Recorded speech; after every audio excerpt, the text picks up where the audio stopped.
আমার ভাইয়ের রক্তে রাঙানো ২১শে ফেব্রুয়ারি আমি কি ভুলিতে পারি।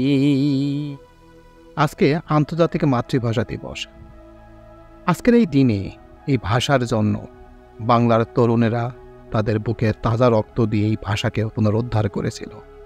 পৃথিবীতে অনেক ভাষা আছে, এই ভাষার জন্য জীবন কাউকে দিতে হয় নাই, কিন্তু এই বাংলা ভাষার জন্য জীবন দিতে হয়েছে অনেক তরুণের।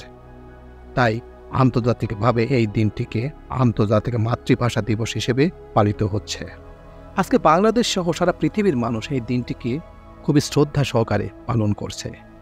কিন্তু পরিতাপের বিষয়, ভাষা শহীদদের অনেকেই শ্রদ্ধা সম্মান করছে, কিন্তু এর স্থপতি অর্থাৎ শহীদ মিনার স্থপতি চিত্রশিল্পী হামিদুর রহমানের কবরকে কিংবা তাকে কেউ স্মরণ করছে না।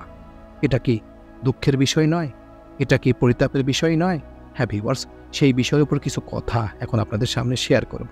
কি কারণে তার কবরকে কেউ শ্রদ্ধা করছে না, কারণটা কি? তো চলুন মূল প্রতিবেদনে চলে যাওয়া যাক।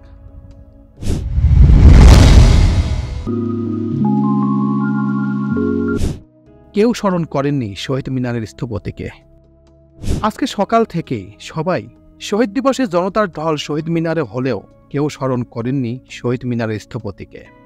আজিমপুরের পুরান কবরস্থানে ভাষা শহীদদের পাশেই তার কবর হলেও এখন পর্যন্ত দেখা যায়নি কোনো শ্রদ্ধাঞ্জলি।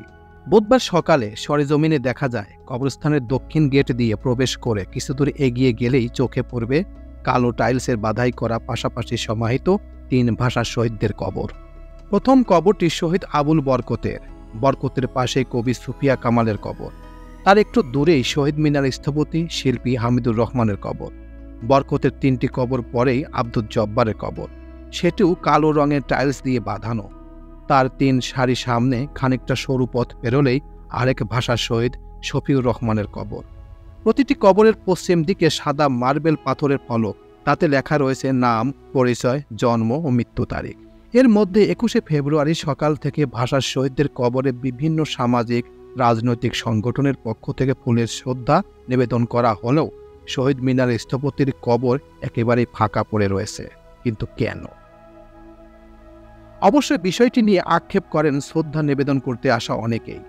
সাধারণ মানুষজন বলছে, সারা বছর মনে না করা হলেও অন্তত ২১শে ফেব্রুয়ারির দিন রাষ্ট্রীয়ভাবে যেন শহীদ মিনারের স্থপতি এবং ভাষা শহীদদের সমাধিসৌধে শ্রদ্ধা নিবেদনের ব্যবস্থা করা হয়।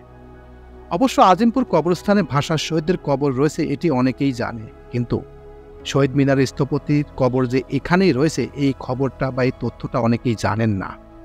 ভাষা শহীদদের কবরে শ্রদ্ধা নিবেদন করতে আসা আব্দুল সবুর খান নামে একজন বললেন, মাত্র ১ দশক আগেও ভাষা শহীদদের কবর সম্পর্কে মানুষ এতটা ধারণা ছিল না।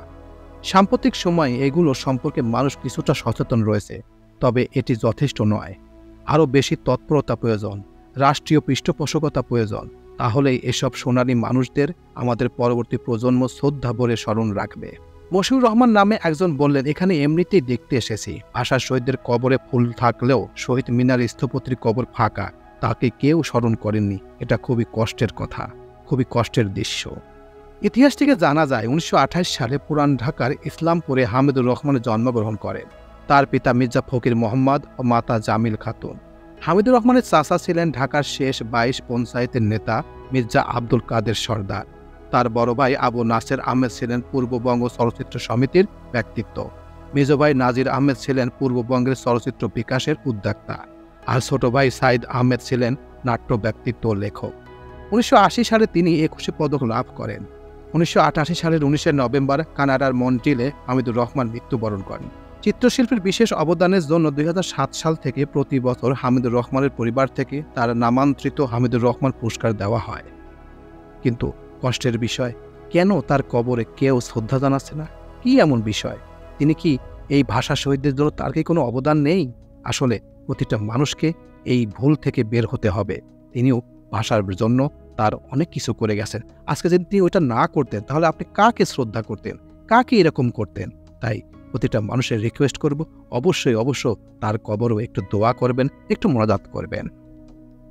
তো এই ছিল মোটামুটি আমাদের আজকের প্রতিবেদন। প্রতিবেদনটি কেমন লাগলো? যদি ভালো লেগে থাকে তাহলে অবশ্যই আপনার মতামত কমেন্ট বক্সে শেয়ার করবেন। তো সবাইকে ধন্যবাদ জানিয়ে এখানে শেষ করছি। আল্লাহ হাফেজ।